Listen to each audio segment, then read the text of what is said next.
안녕하세요.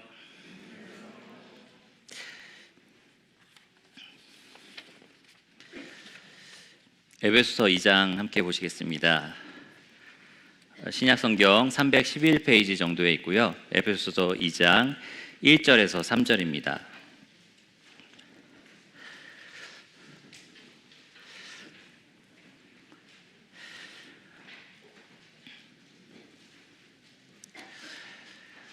오늘은 에베소서 2장 1절에서 3절 말씀을 가지고 그 은혜의 지극히 풍성함이라는 제목으로 말씀을 나누겠습니다. 그 은혜의 지극히 풍성함.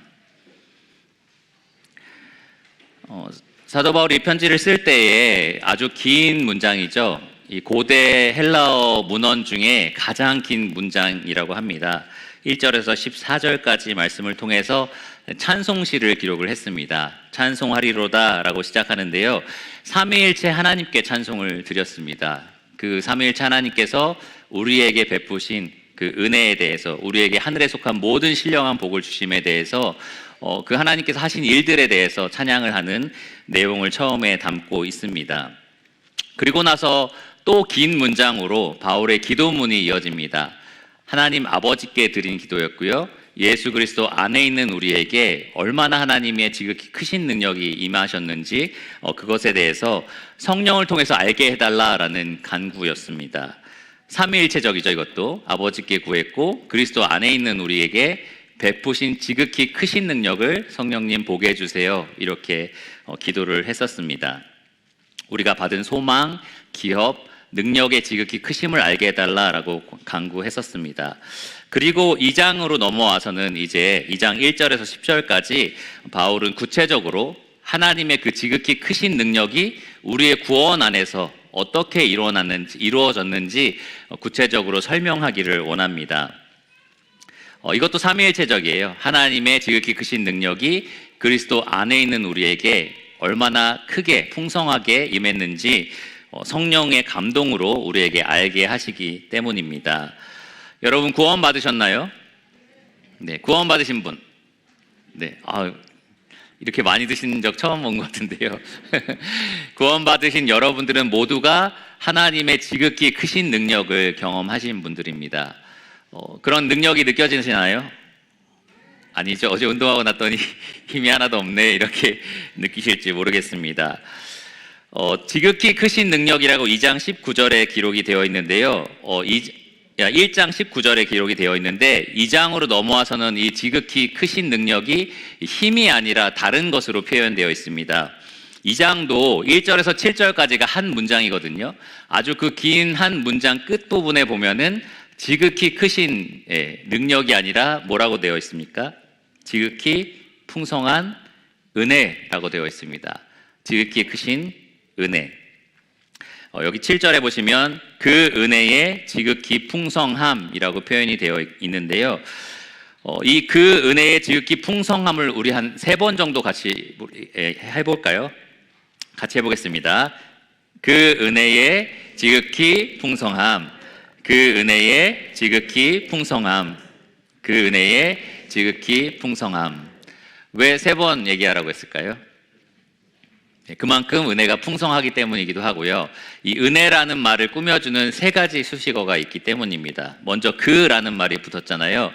그러니까 다른 어떤 은혜, 여기저기서 발견될 수 있는 그런 은혜로운 일들이 아니라 하나님의 특별한 은혜다라는 것을 여기서 말해줍니다. 그리고 두 번째로는 명사인 풍성함이라는 것이 여기 붙었는데요, 이 하나님의 은혜의 특별함이 어디에 있냐? 차고 넘친다는 데 있어요. 충만하다, 차고 넘친다라는 특징이 이 하나님 은혜의 특징입니다. 마지막 3번째, 이 지극히라는 것은 동사입니다. 현재 분사인데요, 계속해서 이루어지고 있는 어떤 이 형상을 이야기를 해요. 지극히라는 말의 원래 이 뜻은 능가하다, 넘치다라는 뜻을 가지고 있습니다. 뛰어넘는다라는 거죠. 여러분 말씀 중에 죄가 더한 곳에 은혜가 더욱 넘쳤다라는 말씀이 있습니다. 하나님 은혜의 특징이 그렇습니다. 과거에 한번 있었다가 말았던, 충만하지만 과거에 한번 있었다가 말았던 것이 아니라 계속해서 현재 넘치고 뛰어넘는 특징을 갖는 것이 바로 하나님 은혜의 특징입니다. 그래서 그 은혜의 지극히 풍성함이라고 이야기를 했습니다. 여기 에베소서 2장 7절을 보시면 구원의 목적이 이것이다 라고 이야기를 해요. 2장 7절을 보시면 이는 우리를 구원하신 목적을 이야기합니다. 그리스도 예수 안에서 우리에게 자비하심으로써 그 은혜의 지극히 풍성함을 오는 여러 세대에게 나타내려 하심이라. 하나님 은혜의 특징이라는 거죠. 과거에 한번 잠깐 있었던 일시적인 것들이 아니라 오는 여러 세대, 이 세대는 시대로도 바꿀 수 있는데요. 시대가 바뀌어도 여러 시대가 될지라도 하나님의 은혜가 멈추지 않고 뛰어넘고 충만하다라는 겁니다. 여러분 구원받으신 분이라면 그 은혜를 지금도 충만하게 경험하고 계셔야 합니다. 알고 계셔야 하고요. 그런데 여러분 그렇게 은혜를 느끼고 계십니까? 하나님 나에게 베푸신 은혜가 너무 차고 넘칩니다 라고 생각하시는 분, 아까 구원받으신 분에 비해서는 좀 적은 것 같습니다. 이런 생각 저런 생각, 지금 나한테 좀 불평스러운 일, 내가 겪고 있는 여러 가지 어려움들 생각해 보면 정말 은혜가 풍성한 거 맞아? 라는 생각이 아마 좀 드실 겁니다. 그런데 이 시간 정말 성령 하나님께서 여러분 마음의 눈을 열어주셔서 받은 은혜가 얼마나 지극히 풍성한지를 보게 하시기를 간절히 원합니다. 단지 알게 하실 뿐만 아니라 여러분이 충만하게 느끼시기를 간절히 구합니다. 바울은 특별히 여기 지극히에 해당하는 단어를 3장 18절에 다시 한번 사용하는데요. 조금 다른 단어로 사용했습니다. 에베소서 3장 18절을 보시면 능히 모든 성도와 함께 지식에 넘치는, 이 넘치는이 지극히와 같은 단어입니다. 넘치는 그리스도의 뭐를 알고요? 사랑. 은혜가 아니라 사랑이라는 단어로 바뀌었죠. 사랑을 알고, 은혜와 사랑 같은 비슷한 표현이잖아요. 그래서 넘치는 그리스도의 사랑을 알고라고 말을 합니다. 그리고 그 사랑을 헤아리는 방법, 측량하는 방법에 대해서 19절에 이렇게 얘기했어요. 그 너비와 길이와 높이와 깊이가 어떠함을 깨달아 하나님의 모든 충만하신 것으로 너희에게 충만하게 하시기를 구하노라. 그리스도의 사랑이 그렇습니다. 하나님의 지극히 풍성한 은혜가 그렇습니다. 그 너비가 모든 사람을 포용할 만큼, 모든 사람에게 차별 없을 만큼 인종이나 성별이나 국적이나 신분을 모두 다 초월하는 그러한 넓은 그리스도의 사랑입니다. 그리스도의 사랑은 아주 길어요. 언제 시작됐죠? 태초, 창세 전, 영원 전이라고도 말할 수 있습니다. 그리고 언제 끝납니까? 영원 후까지 끝이 없습니다. 그리스도의 사랑이 그렇게 깁니다. 그리스도의 사랑은 아주 높습니다. 죄인을 아들과 함께 하늘에 올릴 만큼, 아들과 함께 하늘에 앉힐 만큼 아주 높은 사랑이 그리스도의 사랑입니다. 그리스도의 사랑은 아주 깊습니다. 얼만큼 깊을까요? 이 지옥 밑바닥에 있는 죄인을 찾아와서 사랑을 베푸실 만큼 아주 깊은 사랑입니다. 넓고 길고 높고 깊은 그리스도의 사랑, 그것이 바로 그 은혜의 지극히 풍성함이고요. 여러분이 바로 그러한 깊은 풍성한 은혜를 받으셨습니다. 오늘은 특별히 에베소서 2장 1절에서 3절까지만 다루려고 하는데요. 여기서 우리는 풍성한 하나님 은혜의 깊이를 헤아려 볼 수 있습니다. 어떻게 헤아려 볼 수 있냐면 은혜 받기 전 우리의 상태가 얼마나 처참했는지, 우리가 얼마나 밑바닥 인생을 살았는지를 살펴보면서 우리가 그 은혜의 깊이를 헤아려 볼 수 있습니다. 다음 주에는 이 4절에서 10절까지를 살펴보면서 그 은혜의 높이를 헤아려 보려고 합니다. 그리스도와 함께 우리가 얼마나 높은 자리에 앉게 되었는지, 얼마나 영광스럽고 감사한 자리에 우리가 함께하게 됐는지 살펴봄으로써 우리가 다음 주에는 그 은혜의 지극히 풍성함의 높이에 대해서 살펴보도록 하겠습니다. 오늘은 우리가 은혜 받기 전에 어떠한 상황이었는지, 얼마나 밑바닥이었는지를 살펴보면서 그 은혜가 얼마나 깊이 우리까지 찾아오셨는지를 헤아려 보도록 하겠습니다. 2장 1절에서 3절까지 찾으셨으면 다 같이 한번 짧으니까 읽어보도록 하겠습니다. 에베소서 2장 1절에서 3절입니다. 시작. 그는 허물과 죄로 죽었던 너희를 살리셨도다. 그때 너희는 그 가운데서 행하여 이 세상 풍조를 따르고 공중의 권세 잡은 자를 따랐으니 곧 지금 불순종의 아들들 가운데서 역사하는 영이라. 전에는 우리도 다 그 가운데서 우리 육체의 욕심을 따라 지내며 육체와 마음에 원하는 것을 하여 다른 이들과 같이 본질상 진노의 자녀이었더니.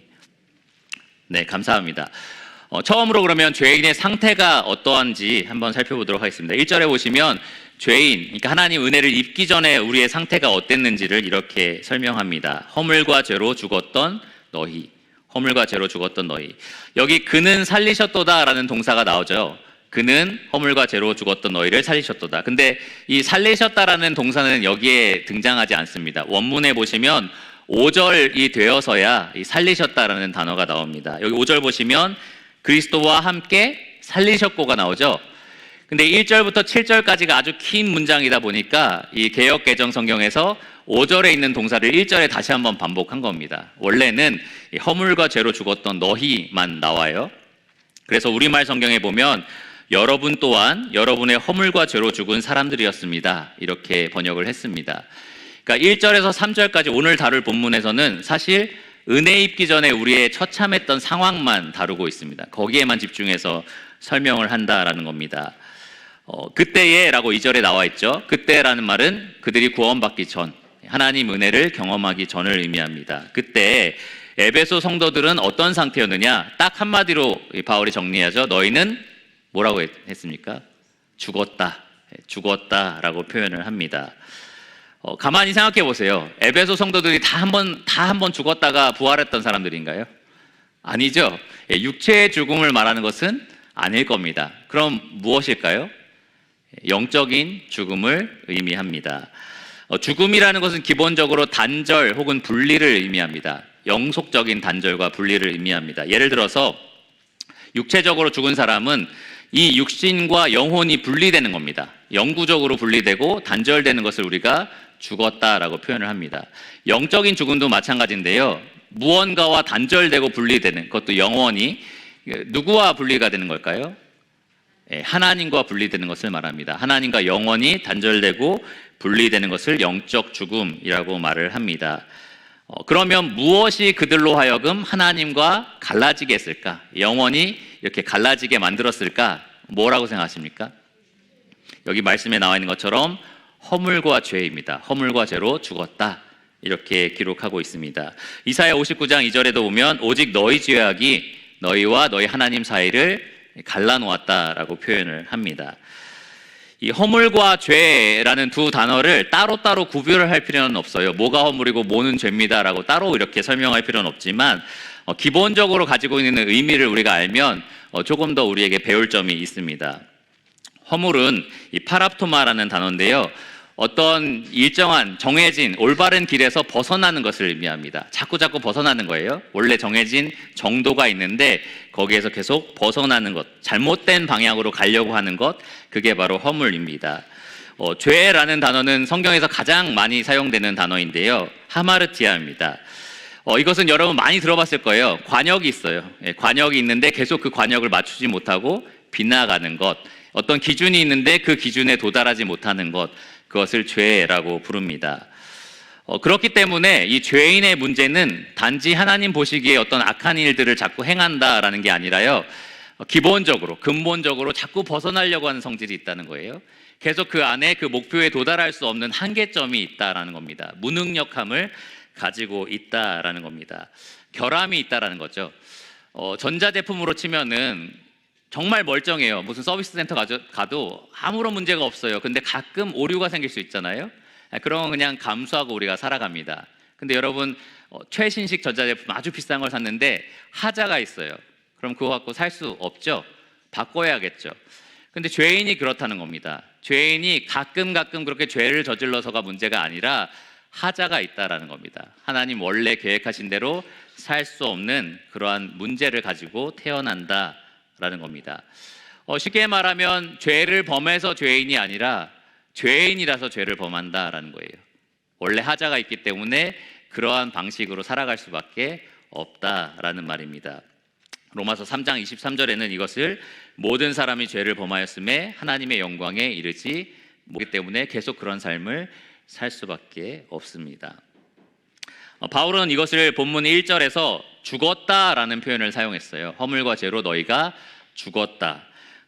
여러분 좀 주목해서 우리가 살펴볼 부분이 있는데요. 이 죽었다라는 것이 동사가 아닙니다. 죽다라는 동사가 여기에 사용되지 않았고요. 혹시 영어 시간에 비동사 배우신 분? 예, 무엇이다라는 비동사가 있습니다. 여기에 현재형 동사 비동사가 사용이 되었습니다. 무슨 말이냐? 죽었다라는 그런 어떤 행동을 강조한 게 아니라요, 죽어 있는 상태, 그것에 대해서 여기 집중해서 말한다라는 겁니다. 너희들은 허물과 죄로 지금 죽어 있는 상태, 현재형으로서 계속해서 죽은 상태에 머물러 있다라는 것을 지목하고 있습니다. 모든 사람은요, 하나님과 영원히 단절된 그 상태로 태어나고요, 계속해서 그 상태에 머물러 있고 결국에는 영원히 하나님과 분리된 상태에 있는 겁니다. 하나님을 기쁘시게 할 수도 없고요, 하나님 원하시는 뜻대로 살 수도 없고, 계속해서 벗어나고 계속해서 그 목적에 이루지 못하는 그러한 상태로 태어나서 죽는다라는 겁니다. 그런 결함 있는 상태로 태어나서 영원토록 하나님과 분리되는 그러한 상태가 영원히 지속된다라는 거죠. 그게 바로 죄인의 문제의 본질입니다. 하나님이 죄를 그냥 오냐오냐 해주면서 받아주면, 나도 뭐 너희들 그냥 괜찮아, 죄인이지만 나도 죄를 좀 즐겨봐야지, 이렇게 하시는 분이면 상관없겠죠. 근데 하나님이 결코 그런 분이 아닙니다. 성경에 보면 하나님은 빛과 어둠 중에 뭐라고 하셨어요? 빛, 그리고 어둠이 조금도 없으시다라고 얘기했습니다. 예수님은 어떠시죠? 예수님은 그 입에 거짓도 없으시고 죄를 행한 적도 없으시고 죄를 알지도 못하신 분이다라고 얘기했습니다. 여러분, 성령님은 어떤 분이십니까? 영어로 성령님을 뭐라고 하는지 아십니까? 홀리, 거룩한 스피릿, 영이라고 얘기합니다. 그러니까 삼위일체 하나님이 모두 다 거룩하셔서 죄에 가까이 하실 수 없는 분이십니다. 그래서 죄와 허물 상태에 있는 상태로 태어난 사람들, 계속해서 그 가운데 머무르는 사람들은 절대로 하나님과 가까이 할 수가 없습니다. 하나님과 단절된 상태에 있을 수밖에 없습니다. 누군가의 도움이 없으면, 누군가가 그 상태에서 건져주지 않는다면 그들은 그 상태에 태어나서 영원히 그 상태에 머무는 그러한 운명을 가지고 이 땅에 태어납니다. 그게 죄인의 문제입니다. 죄인의 상태인 거죠. 죽었다라는 겁니다. 그러면 거기에서 내가 좀 노력해서 좀 헤어나올 수 있게 도와주는 사람들은 없을까? 근데 바울의 그 다음에 이어지는 말씀을 보면 오히려 그 상태에 더 고착화되게 만드는 원수들이 등장합니다. 죄인의 원수들, 세 종류의 원수들이 나오는데요, 육체와 세상과 마귀입니다. 육체와 세상과 마귀. 어떤 주석가는 이 세 원수에 대해서 어둠의 3인조라고 불렀습니다. 어둠의 3인조. 죄인을 더욱 죄인되게 만드는, 하나님에게서 더욱더 멀어지게 만드는 3인조가 있는데요, 그것이 바로 육체와 세상과 마귀다라는 겁니다. 먼저 육체를 살펴보겠습니다. 3절에 보시면 이렇게 나와 있습니다. 전에는, 하나님 은혜를 입기 전에 전에도 우리는 다 그 가운데서 우리 육체의 욕심을 따라 지내며 육체와 마음에 원하는 것을 하여. 구원받기 전의 상태를 얘기하고요, 우리라는 표현을 써서 바울도 포함되는 것을 이야기를 합니다. 어떤 삶을 살았느냐? 육체의 욕심을 따라 지내며 육체와 마음에 원하는 것을 했다라고 얘기합니다. 여러분 다 육체가 원하는 대로 살고 계시죠? 마음이 원하는 대로 다 살고 계실 겁니다. 그거 자체가 문제는 아니에요. 여기 사용된 욕심, 원하는 것, 이 단어 자체가 되게 나쁘다라고 생각하실 수 있는데요, 사실 그렇지 않습니다. 이 단어는 가치 중립적인 거예요. 그러니까 예수님도 이 단어를 쓰셔서 뭐라고 얘기하셨냐면, 내가 너희와 유월절 먹기를 원하고 또 원하였노라, 이런 말씀을 하셨고요. 또 예수님 겟세마네에서 기도하실 때 나의 원대로 하지 마시옵고 아버지의 원대로 되기를 원하나이다, 이것도 이 단어를 써서 표현을 하셨습니다. 그러니까 우리가 무언가를 원한다는 것, 무언가를 간절히 바란다는 것, 그런 것 자체가 문제는 아니다라는 거예요. 문제가 무엇이냐? 허물과 죄로 죽어있는 상태의 육체가 무엇을 원하겠어요? 하나님 미워하시는 걸 원하겠죠. 하나님 기뻐하시는 것을 원하지 않습니다. 죄인은 죄를 원합니다. 그게 문제입니다. 우리 육체와 마음이 원하는 것은 전적으로 타락한 것들을 우리가 따라가서 원한다라는 겁니다. 그래서 세상 사람들 중에 이렇게 묻는 사람이 있어요. 그럼 하나님 기준을 알려주세요. 내가 그거를 잘 지켜서 하나님 그 기준에 도달해 보겠습니다. 그래서 의인이 되어 보겠습니다. 이렇게 말하는 사람들이 있습니다. 예수님을 찾아왔던 부자 청년이 그랬어요. 내가 어떻게 하면 영생을 얻을 수 있습니까? 얘기해 주세요. 예수님이 십계명 앞부분을 쭉 얘기하셨죠. 그러니까 그건 어렸을 때부터 내가 다 지켰습니다 라고 얘기를 합니다. 그러자 예수님은 딱 한마디로 이 사람이 절대 하나님 기준에 이르지 못한다라는 것을 보여주셨습니다. 네 가진 것을 다 팔아서 가난한 사람에게 나눠주고 나를 쫓아라. 그렇게 도저히 못하겠는 거죠. 그의 무능력함이 드러났습니다. 뿐만 아니라 그가 그것을 원하지도 않는다라는 것이 드러납니다. 재산이 많은 고로 근심하면서 슬퍼하면서 어떻게 했죠? 예수님을 떠났습니다. 재물이 너무 좋으니까 하나님을 따르고 싶지 않은 겁니다. 그러니까 자기의 원함도 드러난 거죠. 나는 하나님을 재물보다는 사랑하지 않아. 나는 재물이 더 좋아라고 생각을 했던 겁니다. 그러니까요, 죄인은 하나님의 기준에 도저히 이르지 못한다라는 문제만 있는 게 아니라요, 그 기준에 이르고 싶어 하지도 않는다라는 것이 문제입니다. 그 기준을 만족시키고 싶어 하지 않는 욕구가 그에게 있는 거죠. 그렇게 할 수 없을 뿐만 아니라 하고 싶어 하지도 않는다라는 게 문제입니다. 우리 육체가 구원받기 전에 우리의 육체가 우리 스스로의 원수가 되는 거예요. 내가 하나님을 기쁘시게 하고 싶지 않다라는 겁니다. 죄인은 악한 것을 좋아서 행하고요, 더러운 말을 원해서 내뱉습니다. 난 너무 하고 싶지 않은데 더러운 말이 막 나와요. 막 이런 사람 없어요? 정말 그 순간만큼에는 그 말을 하고 싶으니까 내 입에서 내는 겁니다. 성적인 욕망을 어쩔 수 없어서 갈망하는 것이 아니라 자연스럽게 그것을 원하고요, 갖고 싶기 때문에 빼앗고 또 얻고 싶기 때문에 잘못된 습관과 그 수단을 동원합니다. 이 성경에 나와 있는 하지 말라라는 것을 하고 싶어 하는 욕구가 죄인에게 있다라는 건데요, 또 하나 더 있어요. 성경에서 하라라고 말한 거, 하나님께서 하라고 명령하신 것을 하고 싶어 하지 않는 욕구도 있습니다. 예를 들어서 거룩하고 싶지 않아요? 선하게 살고 싶지 않습니다. 손해보고 살고 싶지 않아요. 남을 섬기면서 살고 싶지 않고요, 이웃을 내 몸처럼까지는 사랑하고 싶지 않습니다. 하나님을 알고 싶지 않고요, 그 뜻에 따라서 살고 싶지도 않습니다. 하나님을 거역해서 나의 욕구에 따라서 내 안에서 일어나는 그 반항심에 따라서 계속해서 살아가고 싶은 것이 바로 죄인의 육체입니다. 육체와 마음이라는 이 표현을 통해서 우리가 알 수 있는 것은 이 죄인은 이 육신만 더러운 것이 아니라 마음까지도, 그러니까 전적으로 다 타락했다라는 것을 우리가 알 수 있습니다. 누가 죄인을 방해하는 것이 아니라 본인 스스로가 죄인을 하나님께 나아가지 못하도록 막고 있는 겁니다. 자기의 원수가 곧 자기 자신이다라는 거죠. 하나님 은혜 없이는 누구도 전적으로 타락한 자기 육체에서 자기 스스로를 건져낼 사람이 없습니다. 여러분 스스로를 이겨낼 수 있어요? 어렵죠? 내가 하나님을 미워하고 하나님 기뻐하시는 걸 하고 싶어 하지 않는데 어떻게 내가 내 자신을 쳐서 그렇게 만들어낼 수 있겠습니까? 나 힘 혼자로는 절대 안 된다라는 겁니다. 그리고 중요한 것은 이 사망의 몸에서 나를 빠져나올 수 있게 하는 힘이 나한테 없을 뿐만 아니라 죄인은 그것을 원하지도 않는다라는 거예요. 원하지도 않는다. 많은 이 믿지 않는 사람들에게 복음을 전할 때 이 내용 다 알겠다고 그래요. 죄인인 거 알겠고요, 예수님 십자가 다 알겠고 다 알겠는데 믿고 싶은 마음이 없어요 라고 얘기를 합니다. 왜 그럴까요? 그게 죄인의 자연스러운 모습이에요. 믿고 싶어 하지 않는 것, 반항하고 싶은 것, 그 안에 그러한 욕구가 있기 때문입니다. 두 번째로, 자기 자신만 자기의 원수가 되는 게 아니라요, 자기를 둘러싼 세상도 원수가 됩니다. 죄인의 육체와 마음만 악으로 쏠릴 뿐만 아니라 이 세상도 악으로 기울어져 있다라는 겁니다. 2절을 보시면 그때에 너희는 그 가운데서 행하여 이 세상 풍조를 따르고, 여기 그때는 아까 말씀드린 것처럼 하나님 은혜를 입기 전을 말하고요, 너희는 에베소 성도를 말합니다. 그들이 하나님 은혜를 입고 구원받기 전에 어떤 삶을 살았느냐, 그 가운데서 행하였습니다.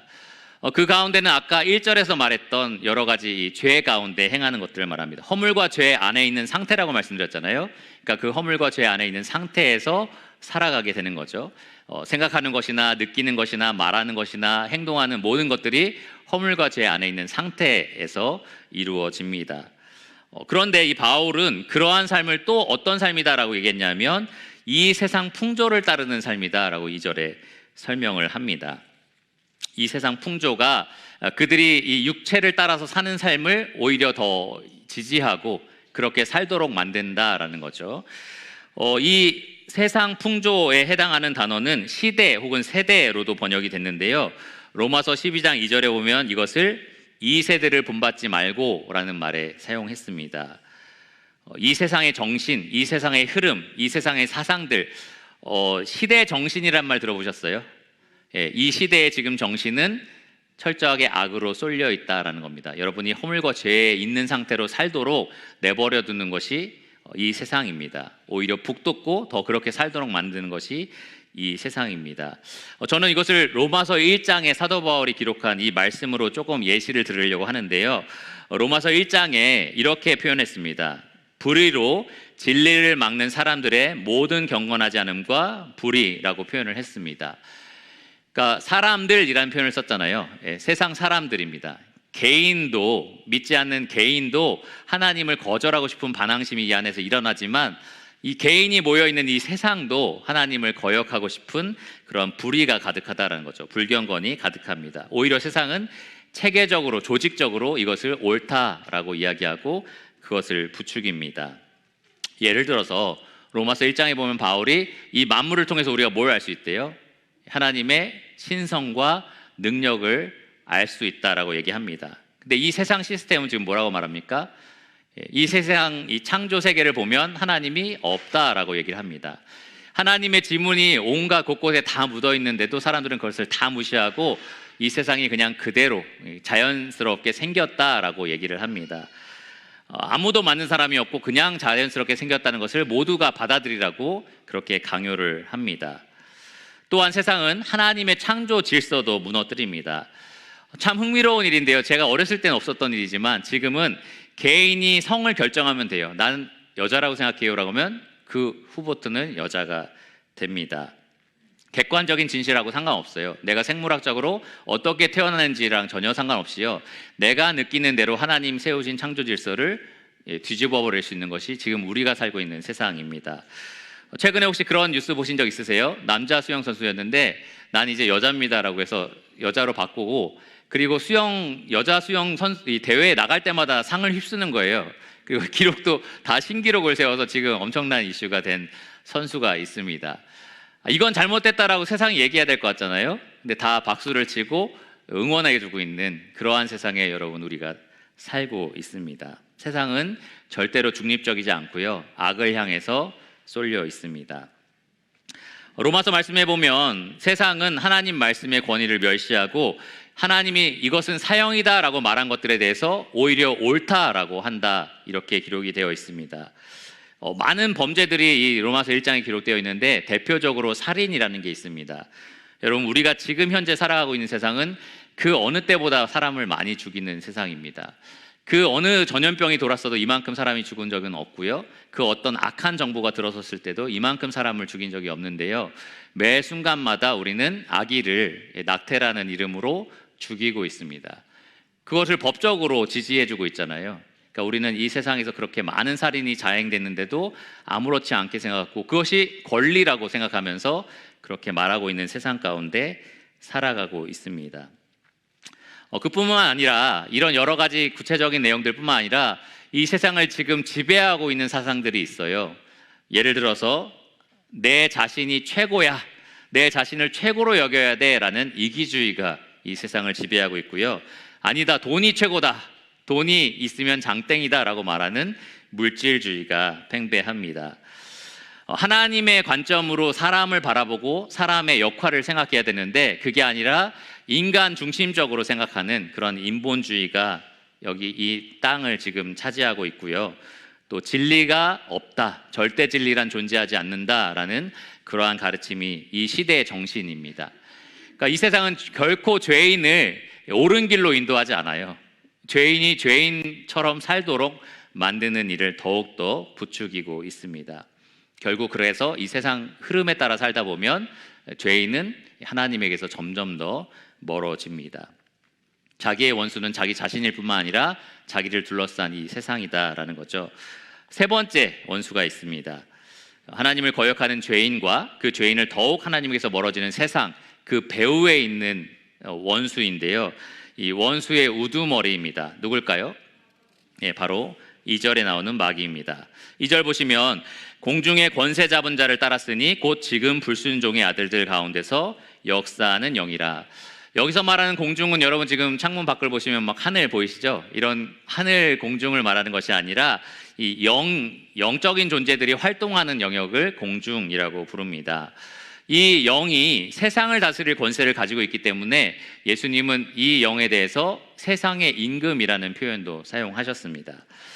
이 공중의 권세 잡은 자는 누굴까요? 우리가 처음에 말씀드렸지만 마귀겠죠. 바로 마귀입니다. 바울은 에베소서 6장에 가면은 이 마귀에 대해서 이렇게 표현했어요. 너희의 싸움은 혈과 육이 아니라 통치자들과 권세자들과 이 어둠의 세상 주관자들과 하늘에 있는 악의 영들이라. 이 여기서 가리키는 대상들이 바로 마귀뿐만 아니라 마귀와 함께 타락한 천사들, 성경에는 귀신이라고 표현되어 있는데요. 그러한 존재들을 총체적으로 가리킵니다. 마귀와 마귀의 수하들이 무슨 일을 하고 있을까요? 지금 방금 읽은 2절에 보면 지금 불순종의 아들들 가운데서 역사하고 있습니다. 불순종의 아들들, 하나님을 거역하는 죄인들 안에서 계속해서 하나님을 거역하도록, 악을 행하도록 역사하고 있고요.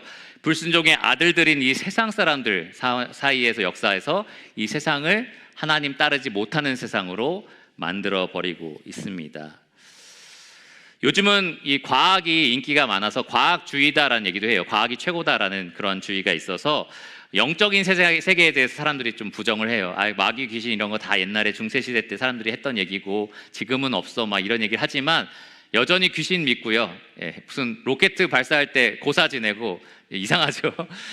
과학이 최고인데 이건 또 믿고 약간 이상한 시대에 우리가 살고 있습니다. 근데 성경은 명백하게 영적인 세상이 존재한다라고 우리에게 가르칩니다. 여기 앉아 계신 모든 분들, 세상에 있는 모든 사람들은 마귀 아니면 성령의 역사를 받고 있습니다.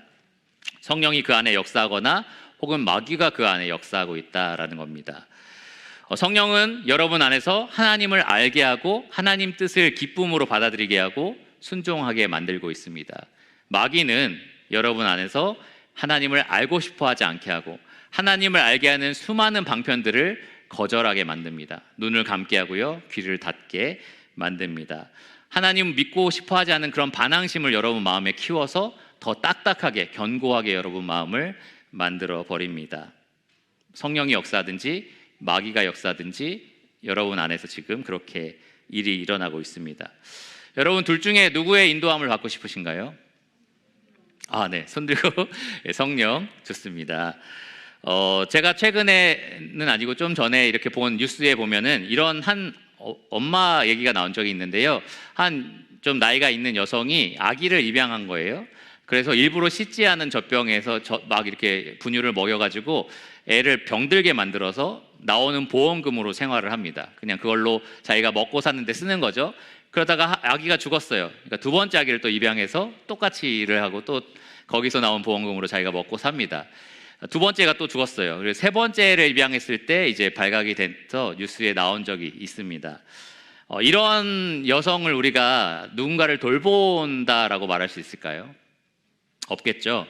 근데 여러분 마귀가 그렇습니다. 마귀는 영혼을 위해서 하는 일이 하나도 없습니다. 영혼의 잘됨을 전혀 생각하지 않습니다. 마귀는 유일한 관심사가 있는데요. 자기에게 예비된 불못에 한 사람이라도 더 끌고 들어가는 것이 마귀가 원하는 것입니다.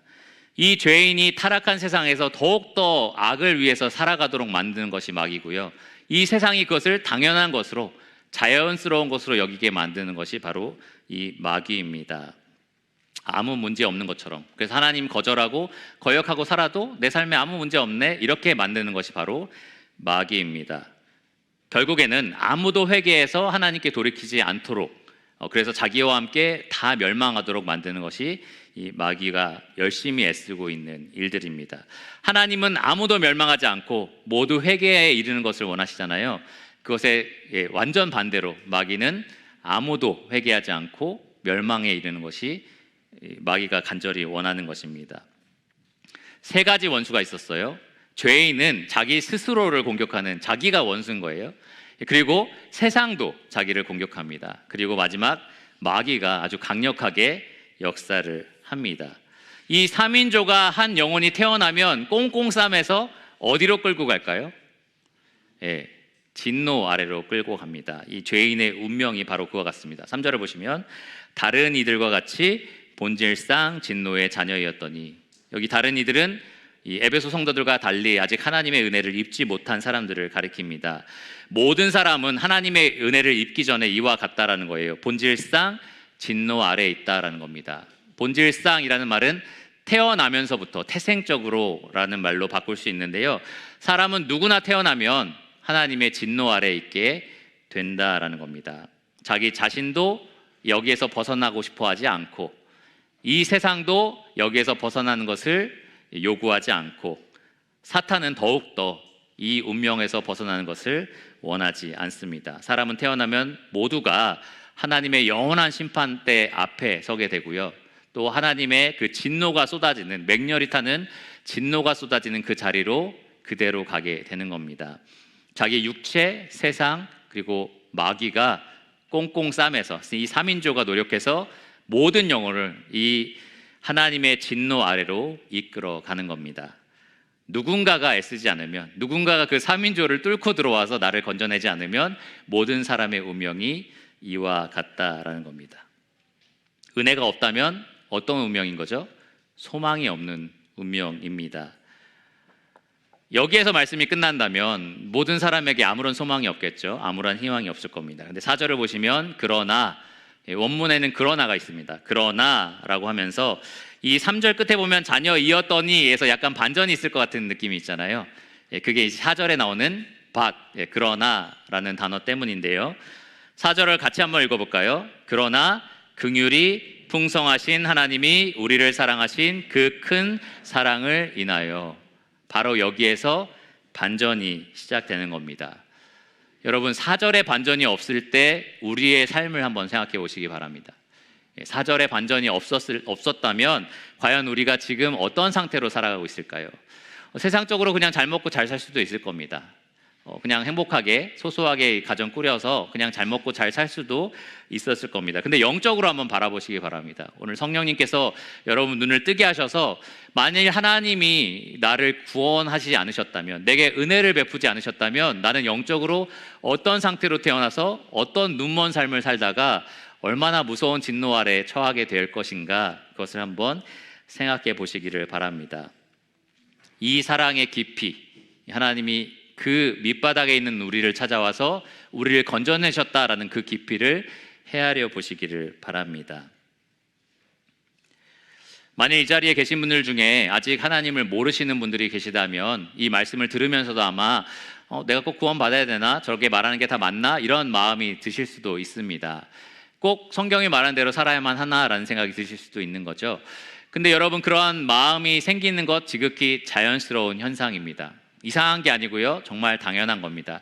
이 세상도 여러분에게 예수님 믿어야 된다라는 것을 요구하지 않을 겁니다. 방금 우리가 살펴본 말씀처럼 여러분들은 눈 멀고 귀 먼 상태로, 하나님에게서는 분리된 상태로 태어나셨고요, 죽을 때까지 그렇게 될 겁니다. 그런데 이 말씀이 말하는 것처럼 그러한 운명은 진노 아래로 가는, 하나님의 맹렬히 타는 분노 아래로 가는 그러한 운명이다라는 것을 보시기 바랍니다. 그리고 이 상태에서 구원해 줄 사람은 하나님밖에 없다는 것을 아시기 바랍니다. 나도 나를 구원 못하고요, 세상도 나를 구원해 줄 생각이 없습니다. 마귀는 더욱더 그렇죠.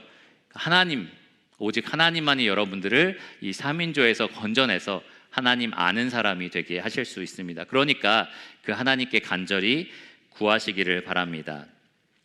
이미 구원을 받으신 분, 아까 손을 자신감 있게 딱 들으셨던 분들, 하나님의 이 은혜의 지극히 풍성함을 조금 더 헤아려 보셨나요? 감사가 되시나요? 만약에 감사가 되지 않는다면 마지막 이 예화를 들어보면서 한번 생각해 보시기를 바랍니다. 누가복음 7장에 보면 예수님을 한 바리새인이 집에 초대했습니다. 식사 초대를 한 거죠. 같이 식사 초대를 하면서 이렇게 이야기를 하고 있는데, 그 동네에서 손가락질 당하는 유명한 죄인 여자가 한 명이 들어왔습니다. 그래서 그 여인은 예수님 발 곁에 서서 향유를 가지고 왔는데요, 이 눈물로 예수님 발을 적시고 향유를 발에 붓고 머리칼로 예수님 발을 씻깁니다. 그리고 예수님 앉으셨던 그 순간부터 계속해서 그 발에 입을 맞췄어요. 그런데 이 바리새인이 볼 때 그게 참 못마땅한 거예요. 왜 저런 걸 그냥 내버려 두시지? 저 여자가 얼마나 죄인인지 모르시나? 그러면서 이런 의심까지 합니다. 저 사람이 정말 선지자라면 저 여자가 얼마나 죄인인지 알 텐데, 그러면 저걸 그대로 놔두지 않을 텐데 라는 생각을 했습니다. 그러한 못마땅하게 여기는 그 생각을 아시고 예수님은 이 바리새인에게 예화를 들어서 설명하셨습니다. 500데나리온 빚진 사람하고 50데나리온 빚진 사람이 있는데 주인이 그걸 다 갚아줬다. 갚을 능력이 없으니까 둘 다 그냥 탕감해줬다. 그러면 누가 더 그 주인을 사랑하겠느냐? 그러니까 누굴까요? 500데나리온이겠죠. 더 많이 탕감받은 사람이 더 많이 사랑합니다 라고 대답을 합니다.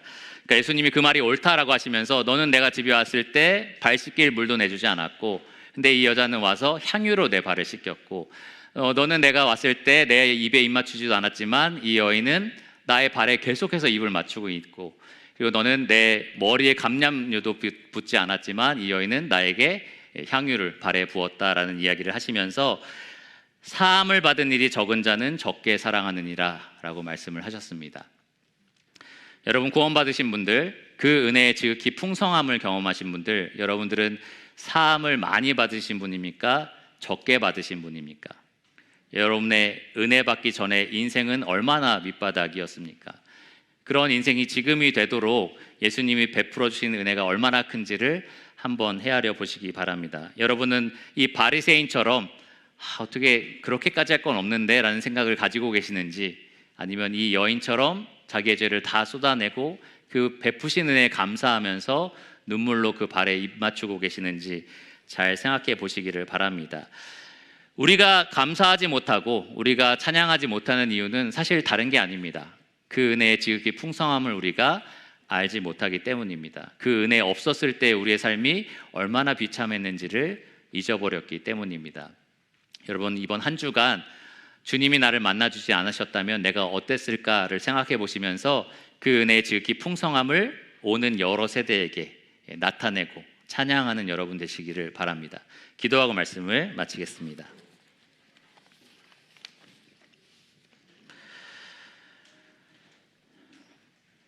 주님, 감사합니다. 오늘 에베소서 말씀을 통해서 우리가 받은 은혜의 지극히 풍성함을 보여주심에 감사를 드립니다.